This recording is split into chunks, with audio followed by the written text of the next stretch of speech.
दुल्हन के मांग में सिंदूर भरिए।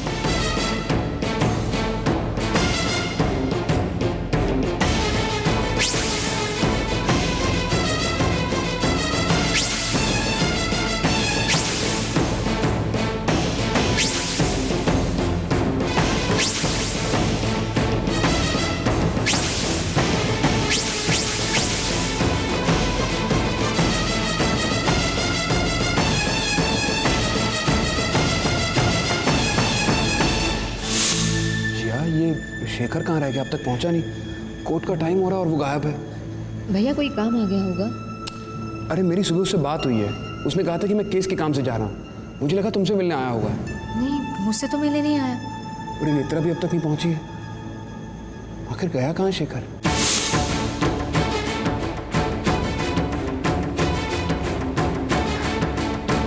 Thank you Shekhar. अब तो मैं तुम्हारी वाइफ हूँ और मैं बहुत खुश हूँ। आज मुझे पता चला कि शादी होने के बाद कैसा लगता है। बिलीव मी शेखर, तुम्हें अपने इस फैसले पर कभी पछताना नहीं पड़ेगा। चले? कहाँ? कोर्ट में देर हो रही है।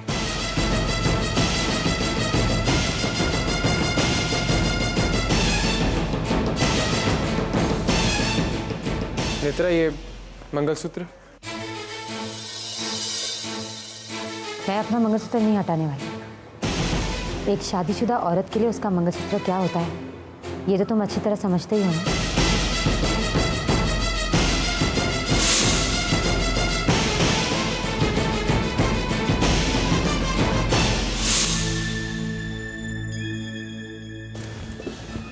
तू कहाँ था अब तक? ये कोई वक्त है? हम सब लोगों की सांसें रुकी हुई थी। कहाँ रह गया था तू? कम से कम फोन तो उठाना चाहिए। I'm सॉरी भाई, किसी जरूरी काम में फंस गया था। तू था कहाँ? वो मैं आपको बाद में बताऊंगा, यहाँ से निकलने के बाद। वो नेत्रा नहीं आई अब तक। नेत्रा आ जाएगी, आप उसकी फिक्र मत कीजिए। उस औरत का कोई भरोसा नहीं। पिछली बार बयान बदल दिया था, इस बार पता नहीं क्या करेगी।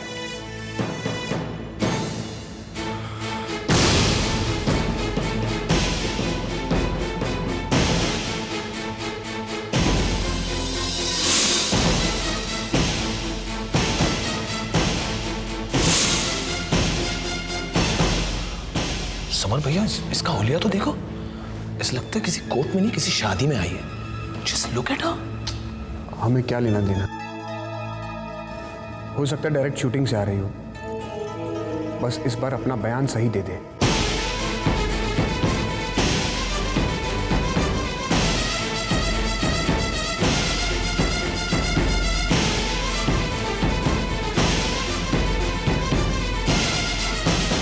योना, मैं अदालत को सच बताना चाहती हूँ। नेत्रा जी, पिछली बार जो आपने बोला था वो भी सच ही बताया था, सिर्फ सच। जी बिल्कुल, लेकिन आपने सुना होगा कि सच हालात के हिसाब से बदल भी जाता है। जो बात एक हालात में सही लगती है वही बात दूसरे हालात में गलत लगने लगती है। तो फिर बदले हुए हालातों का सच क्या है? जज साहब, उस दिन जो हादसा हुआ उसके बारे में मैंने गौर से सोचा, क्योंकि कहीं ना कहीं मुझे ऐसा लग रहा था कि मेरे इस बयान से जिया को सजा हो सकती है। इसलिए मैंने अपने पर्सनल जज्बातों को दूर रखकर फिर से इस बारे में सोचा। जिया आगे से मिली हुई नहीं थी, बल्कि उसने तो मेरी जान बचाई, और बदले में मैंने उसे क्या दिया? उसे सजा दिलवाने का इंतजाम। जज साहब, उसने जो कुछ भी किया सेल्फ डिफेंस में किया। बागी मुझे मारकर उसे मार ही देता। जिया ने अपने बयान में जो कुछ भी कहा है वही सच है।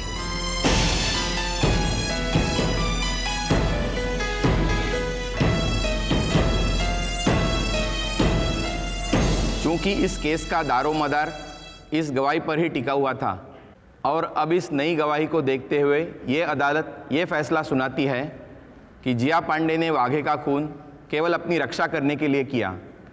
वो अगर ऐसा नहीं करती तो आगे नेत्रा और फिर शायद उनको भी जान से मार देता।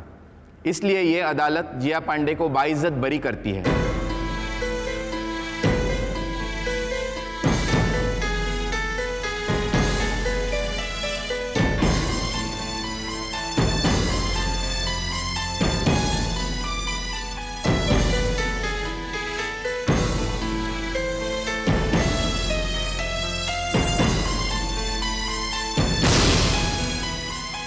शेखर,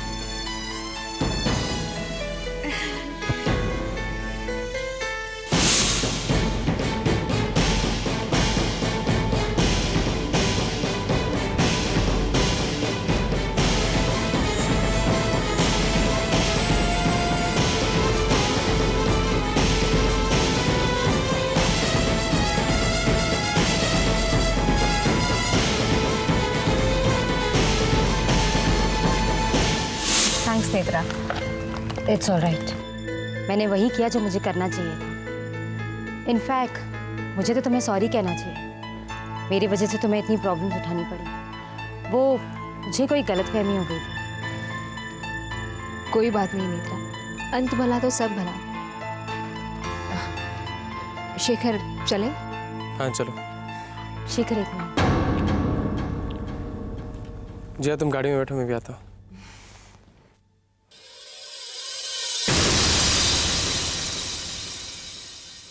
मैंने तुम्हारा काम कर दिया। मैं सिर्फ तुम्हें इतना याद दिलाना चाहती हूँ कि अब तुम्हारी एक और बीवी है, एक और घर है। मुझे अच्छी तरह याद है। तो क्या मैं पूछ सकती हूँ कि तुम उस घर में कब आ रहे हो? मुझे कुछ वक्त चाहिए। I need some time, okay? यूँ तो तुम्हारे बिना एक पल भी बिताना मुश्किल है, लेकिन ठीक है, तुम्हारे लिए ये भी सही।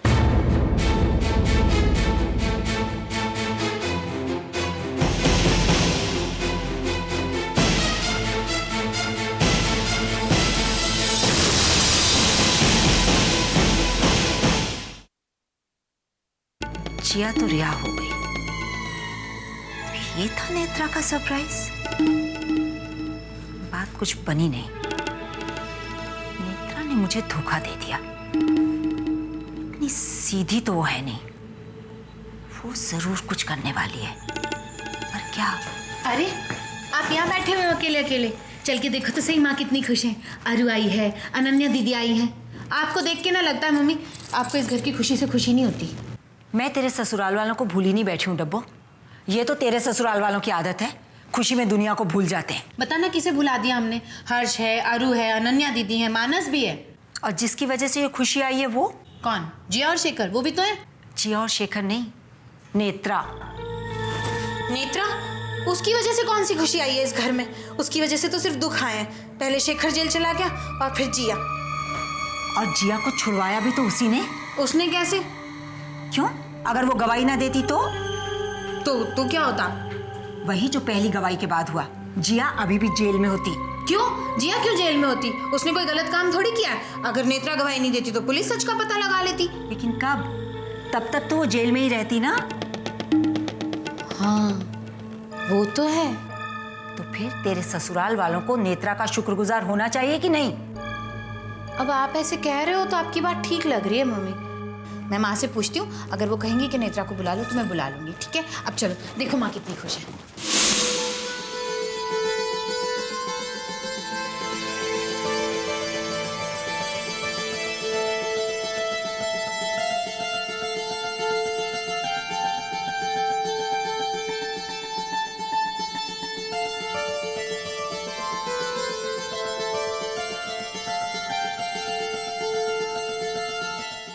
वेलकम बैक जिया। अनन्या, अरु, आज जिया को ऐसे तैयार करो लगे जैसे पहली बार घर आ रही हो। अब शेखर, तुम जिया को लेकर अंदर जाओ ना, हम लोग अभी आते हैं। चलो जी, चलो। आओ जी।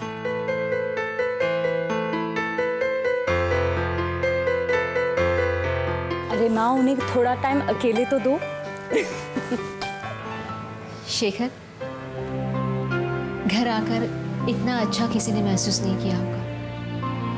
जितना मैं कर रही हूँ। मुझे भी तुम्हें घर देख के इतना अच्छा लग रहा है आज, तुम्हें बता नहीं सकता। जी, अब जेल की 4 दीवारी में तुम्हें देख के मुझे बहुत अजीब सा लगता था, बहुत बुरा लगता था। शेखर, मेरे ख्याल से ये हमारा इम्तिहान था। कोई हमें परख रहा था कि हम दोनों एक दूसरे के साथ खड़े हो सकते हैं या नहीं। लेकिन मुझे पता है हम दोनों हमेशा एक दूसरे के साथ एक दूसरे के लिए खड़े होंगे, है ना? शेखर, जो बीत गया सो बीत गया। अब हम उसके बारे में बात नहीं करेंगे। जो आने वाला है उसके बारे में बात करेंगे। मैं जानती हूँ अब हमारी जिंदगी में ढेर सारी खुशियाँ, बहुत सारे सुख होंगे। शेखर, तुमसे अलग होकर मैंने जाना कि तुम्हारे बिना जीना मेरे लिए नामुमकिन है। लेकिन आज हम दोनों फिर से एक बार साथ है। हमारे साथ हमारा पूरा घर है, हमारा परिवार है। हमारे सामने बहुत मुश्किलें आई और हमने मुश्किलों का सामना भी किया शेखर, लेकिन अब हमारे सामने एक नई जिंदगी खड़ी है। शेखर, मैं नए सिरे से जिंदगी की शुरुआत करना चाहती हूँ, जहाँ मैं, हमारा बच्चा और हमारा पूरा परिवार एक साथ रहे। शेखर, ऐसा होगा ना? हाँ, क्यों नहीं होगा? ऐसे सही होगा।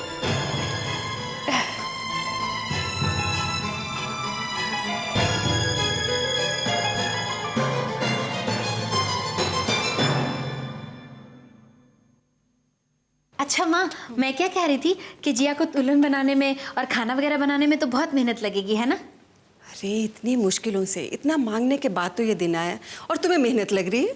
नहीं रुक्मणी जी, इसके कहने का मतलब है कि काम के लिए हाथ तो चाहिए ना। तू चिंता मत कर बेटा, मैं हूं ना, बता क्या करना है। अरे नहीं नहीं, आप थोड़ी ना काम करेंगे। अनन्या और अरु है ना, और आज तो प्रिया भी है। नहीं माँ, काम करने के लिए तो बहुत लोग हैं। मेरा मतलब था कि सजाने में कोई एक्सपर्ट तो चाहिए ना। लेकिन अब एक्सपर्ट कहाँ से लाएं? अरे हाँ, किसी ब्यूटिशियन को क्यों नहीं बुला लेते? अरे वाह, जब एक्सपर्ट घर में है तो बाहर से किसी को क्या बुलाना। ये तो वो बात हो गई भाई, छोरा बगल में ढंडोरा नगर में। क्या मतलब? मतलब तो मेरी भी समझ में नहीं आया माँ, लेकिन मैं ये कह रही थी कि नेत्रा को बुला लेते हैं, वो मेकअप वगैरह करने में तो एक्सपर्ट है ही। नेत्रा को? नहीं नहीं, नेत्रा को नहीं। वो जब भी इस घर में आती है कोई ना कोई मुसीबत ही खड़ी करती है। लेकिन इस बार तो ऐसा नहीं है माँ, उल्टा इस बार तो उसकी वजह से खुशियाँ आई हैं घर में। आप खुद ही सोचो ना माँ, अगर नेत्रा ठीक से बयान ना देती तो क्या जिया रिहा हो पाती? और वैसे भी अब तो वो हैदराबाद जा रही है, एक आखिरी बार। हाँ माँ, जाते हुए दुश्मन को भी हंसी खुशी विदा करना चाहिए। नेत्रा हमारी दुश्मन नहीं है डब्बो, तो वो हमारी दोस्त है। ठीक है, बुला लो।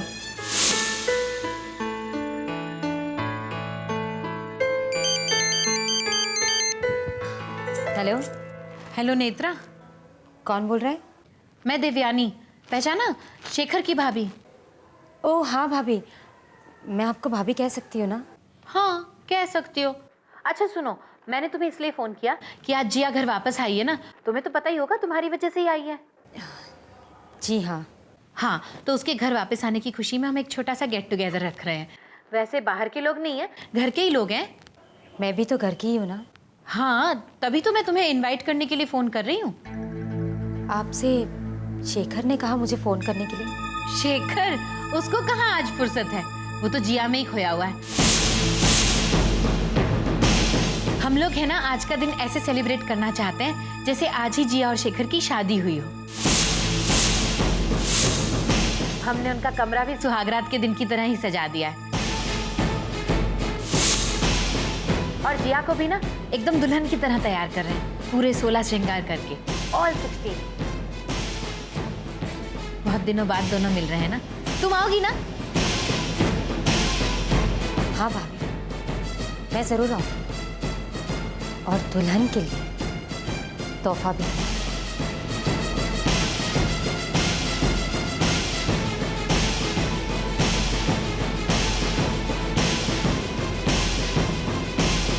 तुमने मेरे साथ धोखा किया है शेखर। अब तुम सिर्फ मेरे पति हो।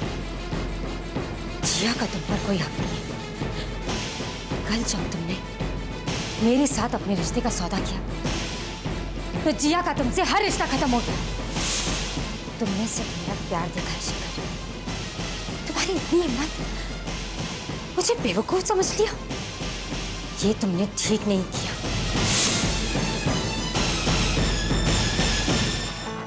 भाभी कहाँ से शुरू करें? अरे अरु, तुम तो ऐसे कह रही हो जैसे जिया का श्रृंगारनी ऑपरेशन करना हो। आज जिया को हम इतना सुंदर बनाएंगे कि शेखर जब देखेगा तो देखता रह जाएगा।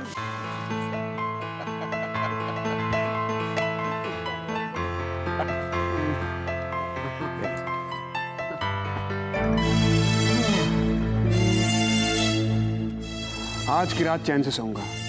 याद नहीं पड़ता कि आखिरी बार ठीक से कब सोया था।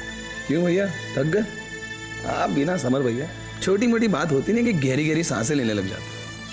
छोटी मोटी बात और क्या, किसी जंग से कम नहीं था। आज तो हंस हंस के बातें कर ले। कल तक तो तेरी भी जान सूखी हुई थी। भैया वो क्या है ना, मैं कभी कभार जिया को देख के जरा हिल जाता था। नहीं तो मेरी पर्सनालिटी तो आप जानते हो, मैं अच्छे अच्छे को हिला देता हूँ। वैसे आप सही बोल रहे हो, थकावट तो मुझे भी हो रही है। आज रात को जरा बाबा के सामने नाम मत ले। नाम कौन ले रहा है? मैं तो शेखर, बाबा हम लोग सिर्फ बातें कर रहे हैं। बाबा नहीं आए, बाबा की आवाज आई है। शेखर कहाँ खो गया? कहीं नहीं, बस बाबा बुला रहे हैं। जी बाबा। बेटा, कुछ दिनों के ऑफिस में छुट्टी करना, चाहे तो कहीं घूमने चले जाना जिया को लेकर। अब कुछ दिनों के लिए पूरा ध्यान जिया को देना, उसे तुम्हारी बात जरूर है। जी बाबा। माँ, अरे ये किस लिए? माँ आप मेरी माँ है। आपके पैर छूने के लिए मुझे किसी वजह की जरूरत नहीं। दिल कर रहा था तो छू दिए पैर।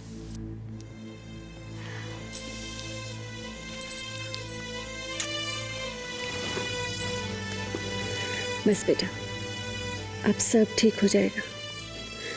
बस तुम्हारी जिम्मेदारी इतनी है कि तुम जिया का ख्याल रखो। जी। आप नहीं जानती माँ, मैं क्या करके आया हूँ। आज शायद मेरी जिंदगी का आखिरी खुशी का दिन है। जिस दिन तुम्हें इस घर को पता चलेगा कि मैंने नेत्रा से, सब कुछ बदल जाएगा। हमेशा के लिए, हमेशा हमेशा के लिए।